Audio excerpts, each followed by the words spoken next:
துலக்கண்ணூடாக இன்றைய அன்புக்கான ஒரு நல்ல ஒரு நாளிலே இணைந்திருக்கின்ற அனைவருக்கும் எனது இனிய காதலர் தின நல்வாழ்த்துக்களை கூறிக்கொண்டு,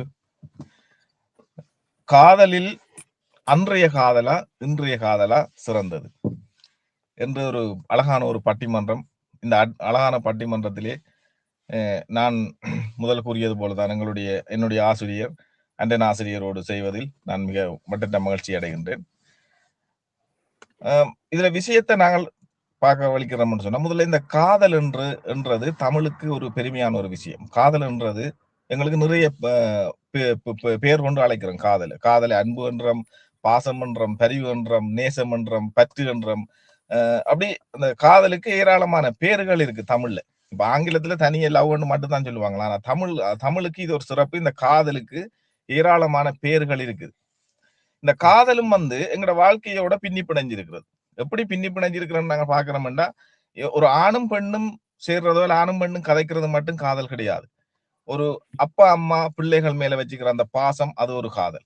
ஆசிரியர் பிள்ளைகளோட பழகுற இல்ல ஆசிரியருக்கு மாணவர்களுக்கு முடியான அந்த உறவு ஒரு காதல், அதுவும் ஒரு வகையான காதல். அதே போல மண்ணை நேசிக்கிறது, மொழியை நேசிக்கிறது, மற்றபடி தொழில் காதல், தொழிலை நாங்கள் பற்றி வைக்கிறது, இந்த உயிரினங்கள்ல எங்களுக்கு இருக்கிற இந்த விருப்பங்கள், இறைவன் மேல் நாங்கள் வைக்கிற இந்த ஒரு ஆசைகள், பக்தி, இதுகளை எல்லாமே ஒரு வகையான காதல் தான். இதுகள் எல்லாம் சேர்ந்த ஒரு கலவை அன்றைக்கு நல்லா இருக்கா இன்றைக்கு நல்லா இருக்கான்றதான் எங்கட விவாத பொருளா வரப்போகுது. இதுல முதலாவது இந்த காதல்ல முதலாவது என்ன நான் காதலிக்கணும், இதுதான் காதல்ல முதலாவது விஷயம். இந்த சைக்காலஜியில சொல்லிடணும்னு சொன்னா செல்ஃப் லவ், அதாவது என்ன நான் காதலிச்சாதான் நான் மற்றவர்களை காதலிக்கலாம், அல்லது மற்ற உயிரினங்களை காதலிக்கலாம், அல்லது இன்னொரு எதிரினங்களை காதலிக்கக்கூடிய தன்மை ஏற்படும். அப்ப இந்த காதல்ல முதலாவது என்னை நான் காதலிக்க தெரிஞ்சிருக்க வேண்டும். அந்த அந்த தன்மை இந்த காதல்ல ஒரு முக்கியமான விஷயமா காணப்படுது. அடுத்தது பாத்தீங்கன்னு சொன்னா, இன்றைக்கு உலகம் மிக வேகமான உலகம். இப்ப ஏஐ உலகமா வந்துட்டுது. ஏஐ மிக வேகமா எல்லாம் போய்கொண்டிருக்கு. எல்லாம் வேகமா வருது, வேகமா போகுது. காதலும் அப்படித்தான், வேகமா வருது, அதே வேகத்துல அப்படியே போகுது. இப்ப எங்கட ஆரம்ப கால காதலை பாத்தீங்கன்னா, காவியங்களை படைச்ச காதலாத்தான் எங்கட காதல்கள் இருக்குது. அதை பத்தி தான் நாங்கள் இப்ப சொல்ல போறோம். இப்ப பாத்தீங்கன்னா ஆரம்ப கால காதல்கள் எப்படி இருக்கும்னா, இப்ப ஆரம்ப காலத்துல அந்த காதலை உருவாக்கினது ராமாயணம் இருக்கு, மகாபாரதம் இருக்கு, சிலப்பதிகாரம் இருக்கு. இப்படியான ஒரு ஒரு காவிய காதலாத்தான் அந்த கால காதல் இருந்திருக்கு. அந்த காதலின் வலிமை அவ்வளவுத்துக்கு அந்த காதல்ல தெய்வீக தன்மை இருந்ததால அவ்வளவு ஒரு என்ன சொல்றது, இலக்கியங்களை படைக்கிற அளவுக்கு காதல் இருந்திருக்கு. இப்ப உங்களால ஒரு இலக்கியத்தை காதல் ரீதியாக படைக்க முடியுமா, அல்லது படைக்க நீங்க ஒரு வலிமை உள்ளவர்களா இன்றைய சமூகம் இருக்குதா? இல்ல. இதுதான் நாங்க சொல்ல வர விஷயம். அடுத்தது பாத்தீங்கன்னா, அன்றைய காதல் காதல்ல உணர்வு ஒரு தெய்வீக தன்மையா இருக்கு. காதல் ஒரு காதல்னா அதுல ஒரு தெய்வீக தன்மை இருக்கும், அதுல ஒரு உயிரோட்டம் இருக்கும், உண்மை இருக்கு, நேர்மை இருக்கும். அந்த காதல் அதான் நான் அன்றைய காதல். இப்ப பாத்தீங்கன்னு சொன்னா, உதாரணத்துக்கு சொல்ல போறோம்னு சொன்னா, இந்த கிறிஸ்தவ மதத்துல எங்களோட ஜேசுநாதர் அந்த அந்த அவர் பக்தர்கள் மேல வச்சு அந்த அவர்ல இருந்த அந்த பக்தி காதல் தான் அவர் சிலுவை சுமந்து அந்த மதத்தை ஒரு ஒரு உன்னத நிலைக்கு கொண்டு வந்து வச்சிருக்கிறார். இது ஒரு வகையான காதல், மதத்துல காதல், ஒரு தெய்வீக ரீதியான காதல் என்று நாங்க பாக்குறோம். அப்ப அவ்வளவுத்துக்கு இப்ப இருக்குதா உங்களோட காதல்? நீங்கள் எதிரணியில இருக்கிறார்கள் சொல்லுங்க, உங்களோட காதல் இப்ப அப்படி இருக்குதா? இவ்வளவு தூரம் ஒரு இலக்கியங்களை படைச்சிருக்குதா, அல்லது ஒரு சரித்திரம் இருக்குதா உங்களோட காதலுக்கு வலிமை இருக்குதா, உங்களோட காதல்ல உறுதி இருக்குதா? இது இல்ல.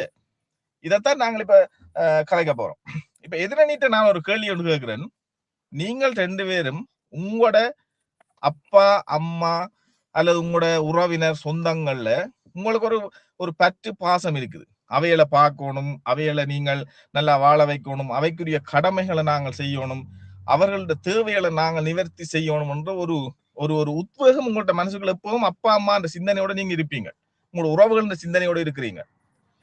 இந்த சிந்தனை உங்களோட பிள்ளைகள் உங்கள் மேல வைக்குமா? இதுக்கு நீங்க விட சொல்லுங்க.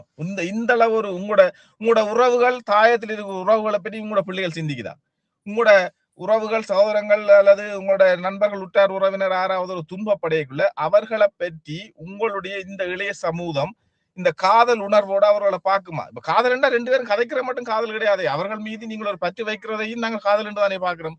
தனியா ரெண்டு பேரும் ஐ லவ் யூ சொல்லிட்டு போறது மட்டும் காதல் கிடையாது. உங்களோட சொந்தங்கள் எல்லா கலவையும் சேர்ந்ததா தான் நாங்கள் காதல் என்று பார்க்கிறோம். அதைத்தான் நாங்கள் இதுல கதைக்க வரோம். மற்றது மற்றது பாத்தீங்கன்னு சொன்னா அந்த கால காதல் வந்து மனசோட சம்பந்தப்பட்டது. மனசுல இருந்துதான் காதல் வரும்.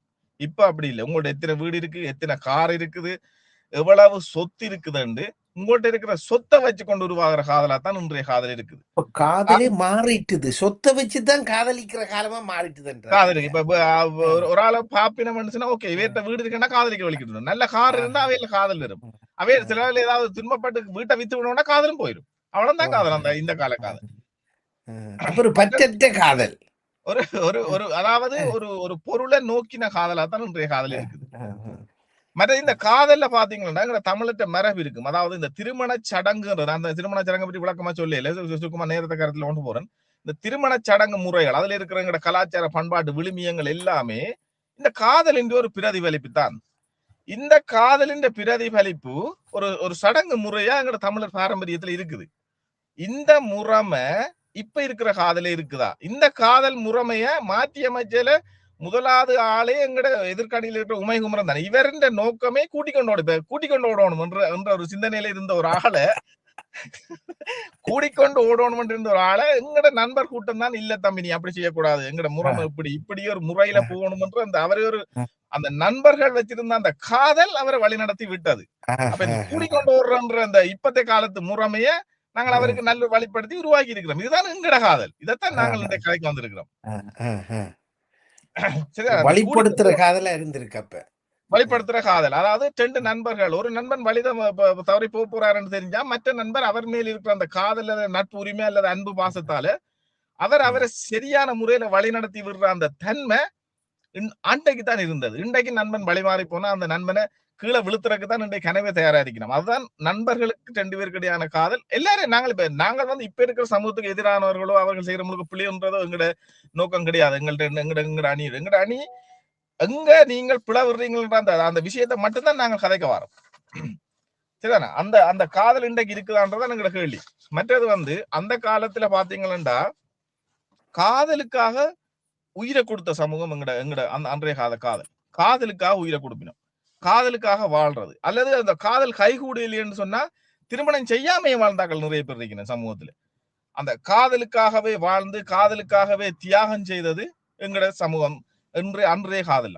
இதை விட சிறப்பா இன்னும் ஒன்று சொல்லக்கூடிய விஷயம் என்னன்னு சொன்னா நாங்கள் ஒரு இனத்தின் மேலே ஒரு பற்று இனத்தின் மேலே ஒரு நாங்கள் இனத்துக்காக எங்க இனத்தின் மேல பாசம் கொண்டு இனத்துக்காக உயிர் தியாகம் செய்து இனத்துக்காக போராடி எங்கட மொழிக்காக போராடின அந்த காதல் இன்றைக்கு போதைப் பொருளுக்கு அடிமையாகி போயிருக்குது. இதுதான் எங்கட காதல்.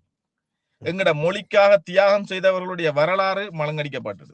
எங்களுடைய அந்த மண்ணுக்கான பற்று அந்த மண்ணின் மீது எங்களுக்கு இருந்த அந்த காதல் இன்றைக்கு இருக்குதா? இன்றைக்கு அந்த அந்த அந்த நெறிமுறைய முன்னெடுக்கிறது இந்த இப்ப இருக்கிற இந்த சமுதாயம். நீங்க சொல்றீங்க இன்றைய காதல்லாம் சிறந்த இந்த மண் மீது மக்கள் கொண்டு எங்கட இந்த காதலை நீங்க 2 எதிரணியில் இருக்கிறார்கள் சொல்லுங்க. இந்த மண் மீது மக்கள் எங்களுக்கு இருந்த அந்த காதலை இன்றைக்கு இருக்கிறவங்க நீங்க சொல்ற இந்த இளமாக்கள் அதை தாங்குறதுக்கு தயாரா இருக்கு. அந்த சக்தி அவட்ட இருக்குதா? இல்லத்தானே? அதுதான் நாங்க சொல்ல வரோம். இன்றைக்கு எல்லாமே எங்கட காலத்துல சிறப்பா இருந்தது. இன்னும் ஒன்று பாத்தீங்கன்னு சொன்னா இன்னும் ஒரு விஷயத்தோட நான் முடிக்கிறேன்னு சொல்றேன். இப்ப அன்றைய காதல் ஒரு பொறுப்புணர்ச்சியோட இருந்தது. இப்ப ஒரு அண்ணா தனக்கு தங்கச்சி இருந்தன்னு சொன்னா தங்கச்சியின் திருமணம் செய்யறதுக்காக தனக்காக அந்த அந்த குடும்ப பொறுப்பை ஏற்று தன்னுடைய வாழ்க்கையை தியாகம் செய்வார். தன்னுடைய தங்கச்சிக்கு திருமணம் முடிஞ்சது பிறகுதான் தன்னுடைய வாழ்க்கையை பற்றி சிந்திப்பார். தன்னுடைய அம்மா இப்ப இன்னும் சொல்லலாம் ஒரு இயலாத அம்மா அல்லது பராமரிக்கிறதுக்கு ஒரு உறவு இல்லாத ஒரு தாய் ஒரு வீட்டுல இருக்குமாக இருந்தா அந்த அம்மாவோட சேர்ந்து பிள்ளையும் திருமணம் செய்யாம வாழ்ந்த காலங்கள் அன்றைய காலத்துல இருக்குது. அன்றைய வரலாறுகள் இருக்குது. இதுதான் எங்கட காதல். இப்படியான காதல் உங்களோட காதல் எங்கட இன்னும் சுருக்கமான இன்னொரு விஷயத்தை சொல்லாம எங்களோட பெண்களை மதிச்ச காலம் அந்த கால காதல். இப்ப வந்து பெண்கள் வந்து ஒரு வியாபார பொருளா போயிட்டு இப்படியான ஒரு வரலாற்று சிறப்புமிக்க காதலா எங்களோட காதல் இருக்குதுன்னு கூறி நல்ல நேரத்துக்கு சந்தர்ப்பத்துக்கு நன்றி கூறி விடைபெறுகிறேன். நன்றி, வணக்கம்.